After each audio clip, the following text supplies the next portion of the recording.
Hello, I am Xarkun. This is World of Warships Legends. Today I've got a video for you in the Tier VII Premium German battleship Tirpitz, which I acquired a long time ago in the Hunt for Tirpitz campaign. If you'd like this ship, it is of course available in the store for the low price of 750,000 global XP. Should you spend 750,000 global XP on this ship?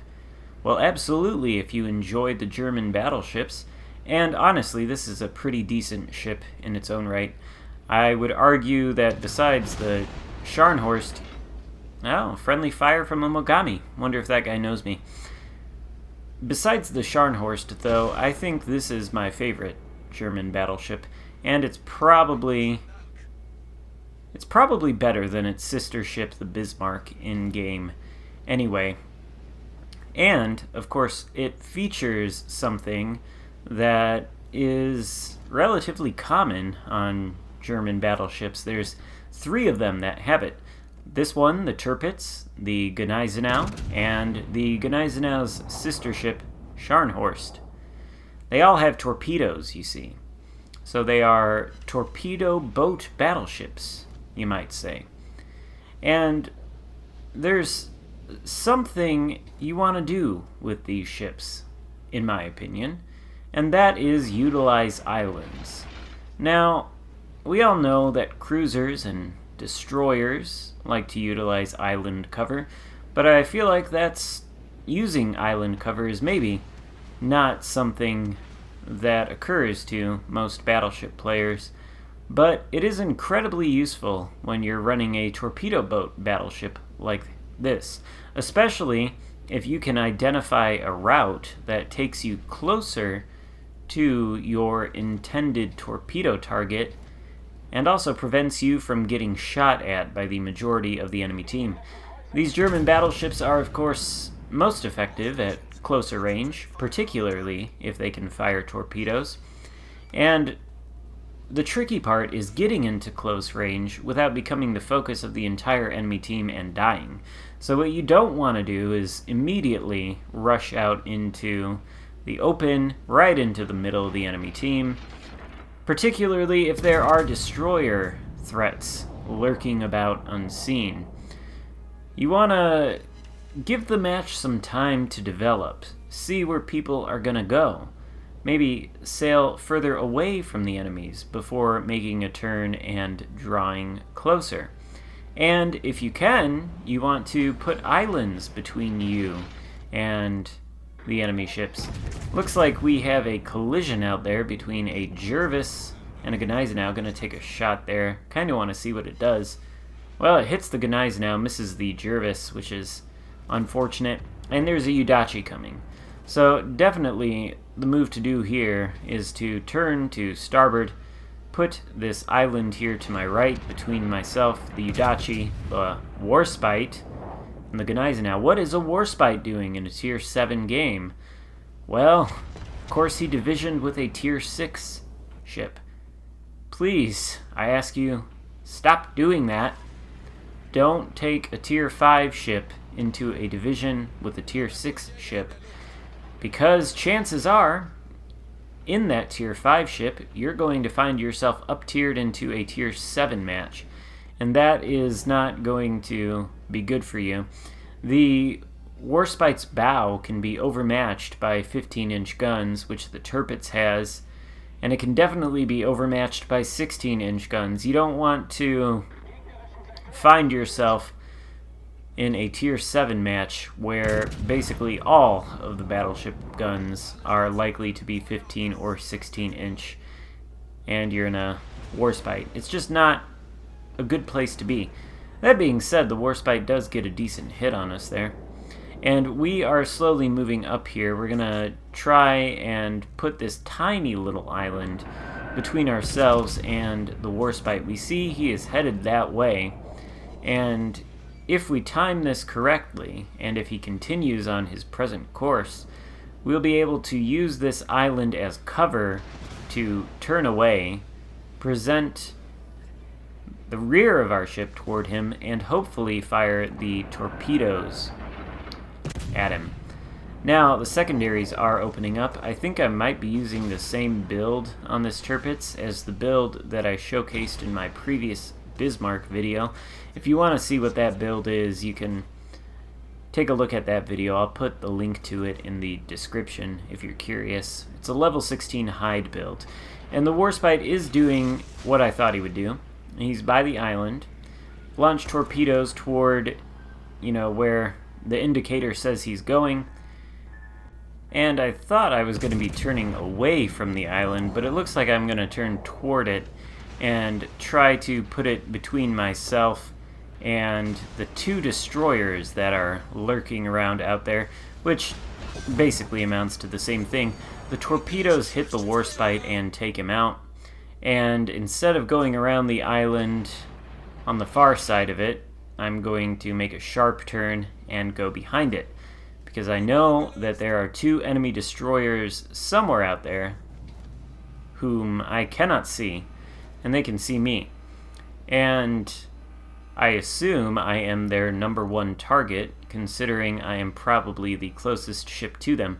We've got one battleship out there patrolling the border of the map, and we've got a cruiser behind me who, for some reason, appears to be afraid to push up, despite the fact that the battleship threat is no longer present here, and there are only two destroyers whom I could really use that cruiser's help killing. Doesn't look like he's going to be providing it anytime soon, though. So I am unspotted. The island is blocking the destroyer's line of sight on me. We saw some torpedoes go around the right side of the island there and not hit me. And it's possible that there are some torpedoes coming from the other side of that island. So now that I've seen the torpedoes go, I feel comfortable pushing out here. Sure enough, there's a Jervis.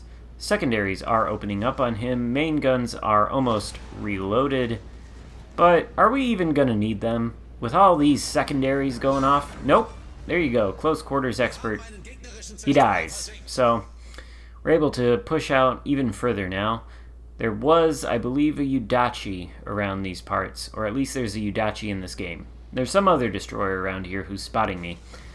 Take some torpedoes from the friendly cruiser there. I believe it was the Mogami who shot at me in the beginning of the match. Perhaps he considers me to be an enemy, and he was purposely launching the torpedoes at me.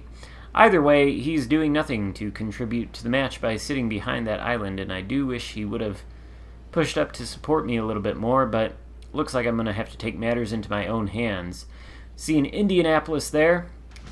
Big threat to my friendly cruisers, and I do take a rather nasty hit from that Iowa out there, I suspect.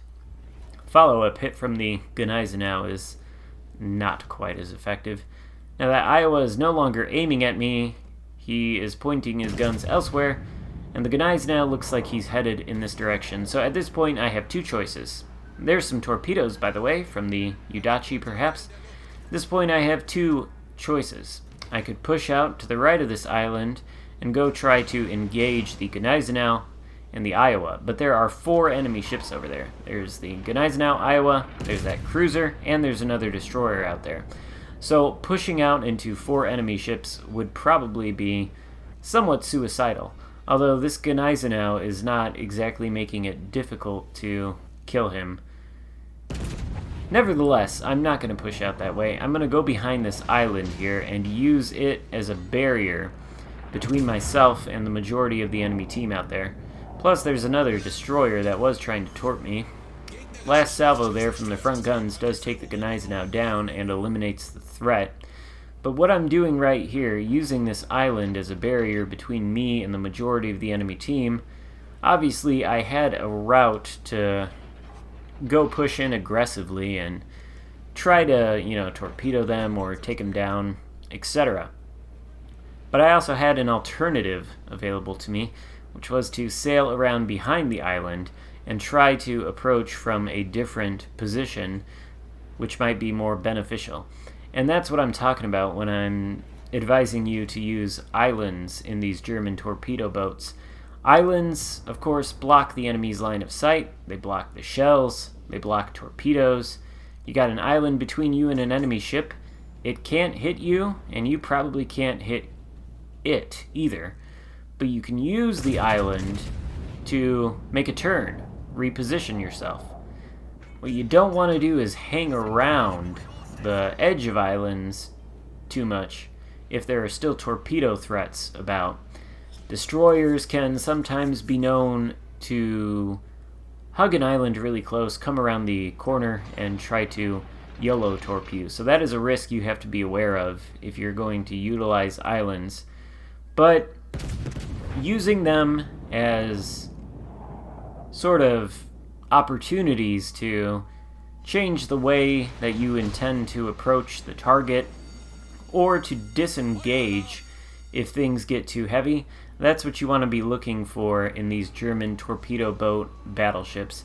You want to be aware of the island cover, and you want to also be very aware of what's going on the mini-map. You're going to need good map awareness to have success in these German torpedo boat battleships. Because, of course, your natural inclination is probably going to be to push out and try to torp things. But you can't do that if you've got the entire enemy team in a position to focus fire on you, or you're going to end up sinking and going back to port pretty quickly.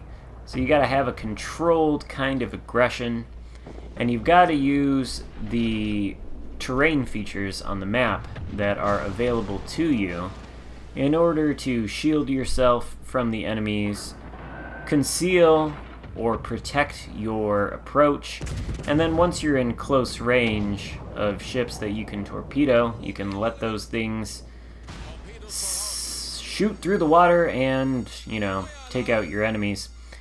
In any case, there's only one enemy ship left now. It is a destroyer, and it is the Udachi.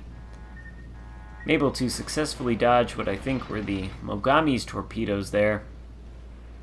But I've lost quite a bit of speed, and the fact that those torpedoes were heading for me did kind of force me into sailing into a straight line, and unfortunately, there's no way to avoid this wall of skill. So the Udachi takes me down. Did launch some torpedoes in his general direction. They aren't going to end up hitting him, but they are going to come relatively close. Anyway, we're going to end the match here with 102,000 damage. Nothing to write home about. We got 3 kills, though, and I feel like we played a pretty effective battleship game with at least a little bit of a hint of a demonstration of how to utilize island cover in effective ways. So, there you go. Let me know what you think in the comments. If you liked the video, give it a thumbs up, and consider subscribing to my channel if you haven't already done that. Thank you so much for watching. I'll see you next time. Goodbye.